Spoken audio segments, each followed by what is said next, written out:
Coming to you from Bravo Performing Arts, this is the Hour to Empower, the podcast created by Brooks students for Brooks students. Today you'll hear from our segments, including Silas's segment, What's Dup, Tech Talk, Cup of Joe, Musicals with Tekla, Hybrid Report, and a special send-off to our Brooks family for spring break. Do you want to learn about creating a podcast? Do you have an idea for a topic or a podcast segment? Any 6th, 7th, or 8th grader can join our team at any time. We meet every Tuesday and Thursday after school. If you'd like to join or want to know more, please email bravo@op97.org. If you liked what you hear today, be sure to subscribe to us on YouTube for the latest episodes of Hour to Empower. Okay, enjoy the show. Hello, my name is Silas Fleming, and this is Silas the Second. Let's get straight into it. A recent report revealed that Kanye West is worth $6.6 billion, which will be exactly how much more Kim is worth after the divorce. Five and Below will be opening as many as 180 new stores this year. To fund this massive expansion, the store will be now called 10 and Up. It's not my fault. Calm down. A rare bull found in a yard sale sold for over $700,000 last week. What I want to know is, how do you go to a yard sale and look at a bull and go, yeah, this is definitely worth more than $500,000?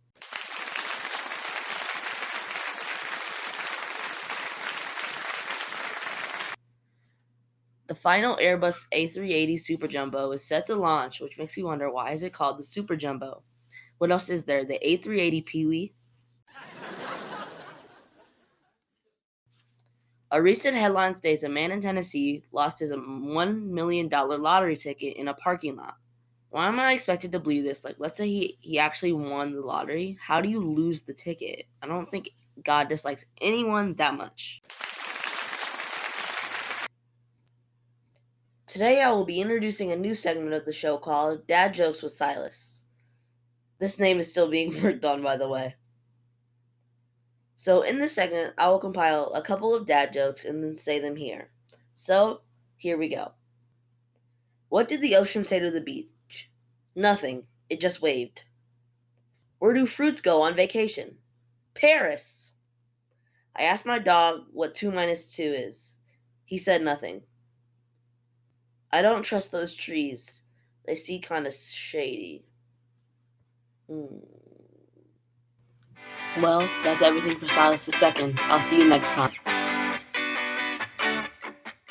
Hello, everybody, and welcome to What's Dup, a segment where we talk about what's trending up, what's trending down, and what's good. Now, today we have a very special St. Patrick's Day themed episode. I'm aware that St. Patrick's Day was last Wednesday, but please note that this episode was recorded on St. Patrick's Day, but is just being released a little later.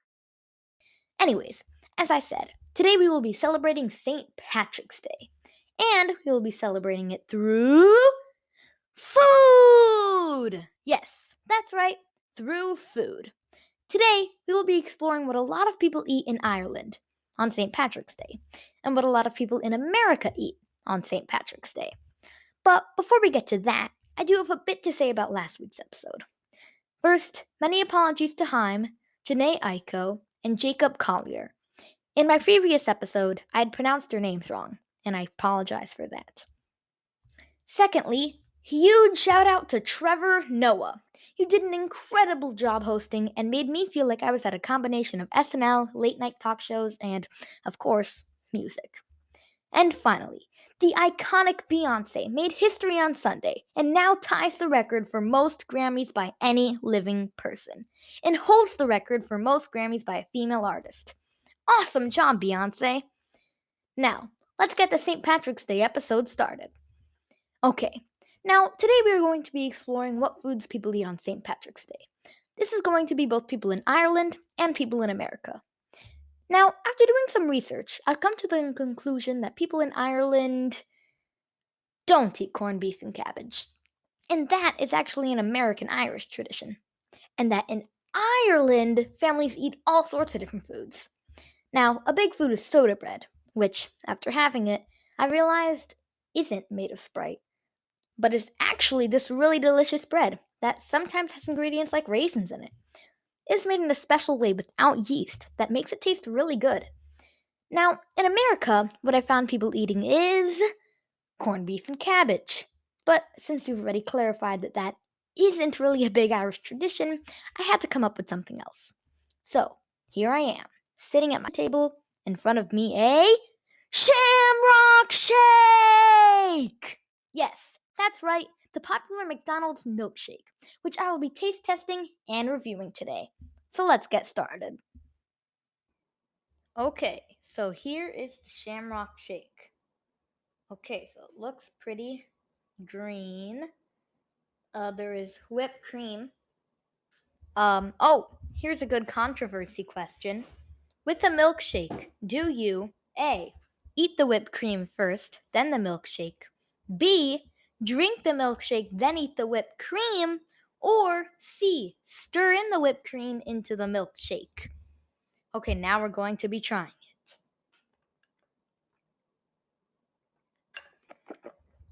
Mmm! Fabulous! Oh my gosh, that's so good. That is so good. I mean, probably not that healthy, but it's very good. Oh my gosh. Wow. So, in the end, we have come to the conclusion that it is really tasty, though not that good for your health. Oh, and I heard a rumor that after drinking the Shamrock Shake, you get the power to see a leprechaun.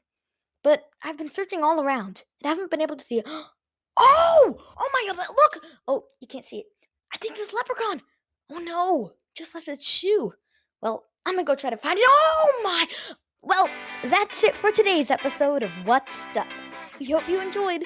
Signing off for now, and I'll see you next time on What's Up. Oh my, is that a rainbow? Hello, and welcome to Tech Talk, a segment with Gavin, Griffin, me, as your host. In Tech Talk, we talk about all sorts of technology in the world and how it is used. Today's segment is about how Chicago dyes the Chicago River because of St. Patrick's Day. Let's get started. In case you don't already know, the Chicago River is always dyed green every year starting in 1962 on the Sunday before St. Patrick's Day. In the first few years of dyeing the river, Chicago used 100 pounds of fluorescein, which is oil-based. The fluorescein would keep the Chicago River green for about a week. That doesn't sound very healthy for the planet, and it's only green for a week? Why? Just why? Thankfully, the world agreed with me, and in 1966 they started using 25 pounds of a more eco-friendly vegetable-based powder. Sadly, I am not able to tell you the recipe because Chicago keeps it a secret. I do not know why. The funny part is, the powder is actually orange until it hits the water. Carrots must be one of their ingredients, and maybe even their main one. The only downside of this eco-friendly powder is that it will only keep the water green for about the rest of the day, depending on the source. Anything for the planet, right? It only takes 2 small motorboats to dye the river, and they loop between Columbus and Wabash Avenue. The biggest boat carries 4 people who pour the powder into the river through flour sifters. The smallest boat, which carries 2 people, helps disperse the powder into the river. Simple, but awesome. It only takes 45 minutes for the water to reach its full color. It would be longer, but the Chicago River is really already green. Something that they do say about dyeing the river is that it's completely harmless and nobody argues. Chicago is actually the only city in the U.S. to dye its river green, but Savannah, Georgia, does dye their park fountains. That's it. Thanks for listening to this episode of Tech Talk with your host, Gavin Griffin. See you next time.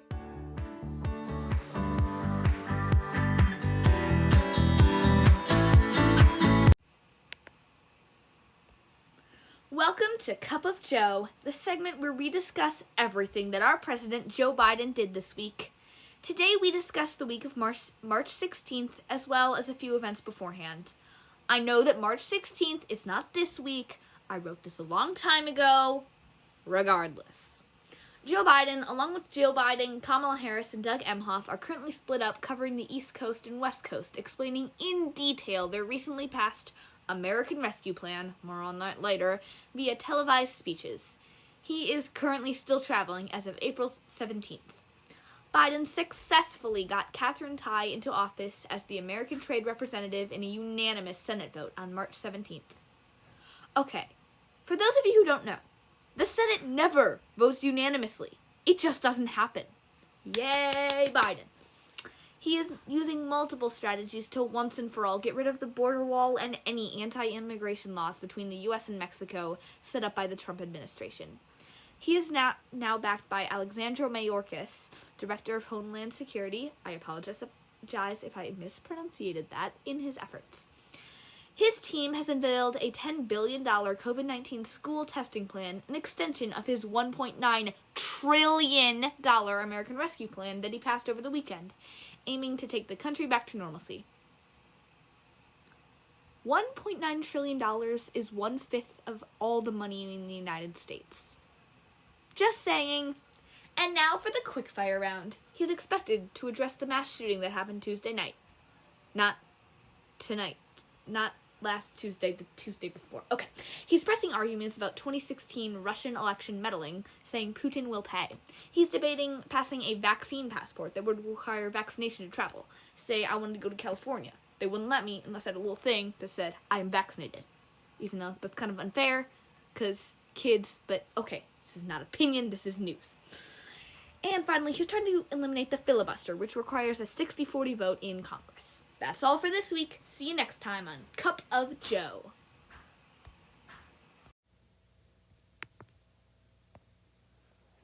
This week on Musicals with Tekla, an apology, a Tony, Golden Globe, Grammy, Oscar, Emmy recap, and the future of Broadway. First up, it has been about 3 months since Musicals with Tekla was first posted. Joe Biden became president and spent 1/5 of the money in America towards a relief bill. 3 COVID-19 vaccines got approved. Yay! And Broadway is still closed. I apologize for being gone so long, and I promise I will try to make a lot more episodes. Now, what musicals are in the news after these award shows? Hamilton? The Prom? Nope. Jagged Little Pill. That's it. Everything that's happened over the last 3 months of award shows, nominating multiple musicals, has resulted in Jagged Little Pill. Moving on. When will Broadway be back? No one knows. What will be back when Broadway is back? No one knows. What we do know is that J.J. Neiman is posting TikToks and actors are taking headshots in their closets. Like me. I took my most recent headshot in my closet. So, what is the future of musical theater industry? What shows will still be standing when this is all over? I have the answers! Well, I have the educated guesses. Yay! I think that the industry will never be the same, or at least not for a long, long, long time. Musical theater has evolved over the past year, from Zoom workshops to TikTok musicals to JTF on Broadway Unlocked. No one knows what that is. Moving on. To be very safe, my first guess is that every single actor on Broadway will have gotten better at their on-camera acting skills. Just my simplest, best, I would bet $1 million on that guess. Yes. Now, some more complicated ones. In the past year, musicals have been taken to Zoom, TikTok, and other online platforms, as I've mentioned. I think that some of the staging, dancing, and etc. that exists only because of online performances may be kept and put into Broadway shows. For example, in most Zoom musicals, you are told to play with the camera, duck in and out of frame, and tell the story through camera angles, virtual backgrounds, and filters. It makes virtual musicals extremely fun to watch. My guess is that small details like that will be integrated into Broadway staging, sets, and more. As for what shows will be back, I can't guess. Mean Girls watched its own world burn, Frozen closed its gates for the last time, and Beetlejuice died for real. Heh heh heh heh. Next time on Musicals with Tekla, a review of the prom movie, my answer to the question, are bootlegs okay?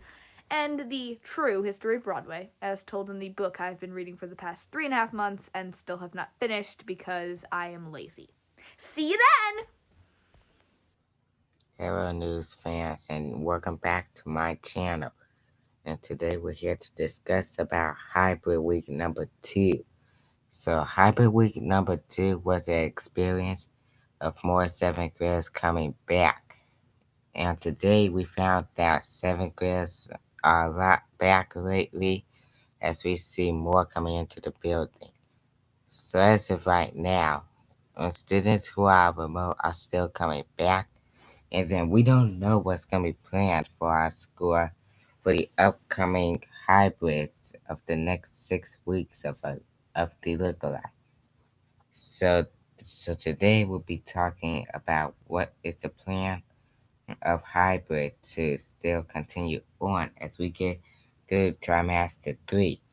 So what it may be is a real change of it. So like on a certain day, it may turn into B day in person and A day in person, and then another day for a 4-day schedule in school, and then we're followed by 2 remote days, A and B day. Now that would be to get the whole students back into school for, and also since hybrid will not be going on until the next other week, and there will be some spring break plans for every grader of Oak Park. Now to another subject. So we're talking for spring break as everyone starts to make it out of town and makes their way out of town, as everyone makes their plans for hotel trips and everything that they're trying to do. And also on today's basic notices, we're looking at the best vacations that are ever gonna get into the day of spring break. And so pack your things, make sure you're getting tested, make sure you're trying to be safe and not sorry. Always make sure to be mask protected if you're going out. And if you're, make sure you get tested before you leave. Watch your distance, and then always quarantine when you get back home. That's all for now. Jalen Martin signing out. It's now time for a special spring break send-off.